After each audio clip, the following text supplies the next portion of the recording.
Warren Gatland has stressed the need for discipline on this tour, but it wasn't an on-field misdemeanour that landed Sam Warburton in trouble with the fines committee. It was his choice of shoes. He wore brown when he should have worn black. His punishment? To find his own way home from training without the use of money or a phone. Luckily, the BBC Wales team was on hand to help our captain out.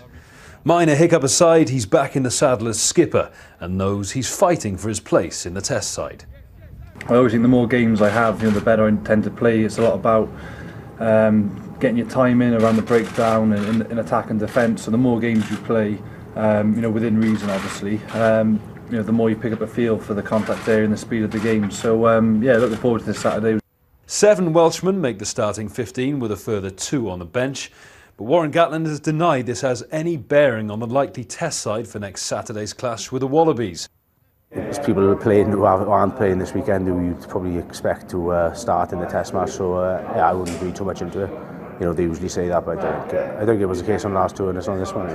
Well, now we're here in Sydney, there's a real sense that the tour is beginning to heat up and capture the imagination of the Australian public. Everywhere you look, there are green and gold banners, and the red-shirted hordes are making their presence known. They'll need to be in fine voice tomorrow night if they're to drown out a parochial sellout home crowd at the Sydney Football Stadium. And if they need any advice on that front, they need look no further than a choir just down the road. I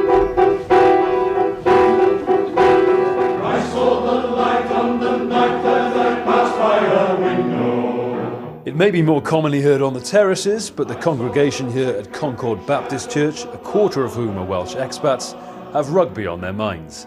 The accents are mixed, and so too are the loyalties.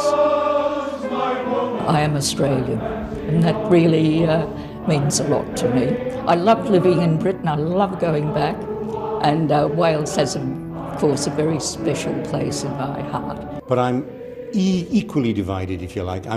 What I like is a brilliant match, which is a high-scoring draw. What happens in Sydney could determine the fate of the whole series. The Lions return here in July for the final test and what could be the all-important decider. For now, though, the Waratahs match is more than enough to occupy their minds.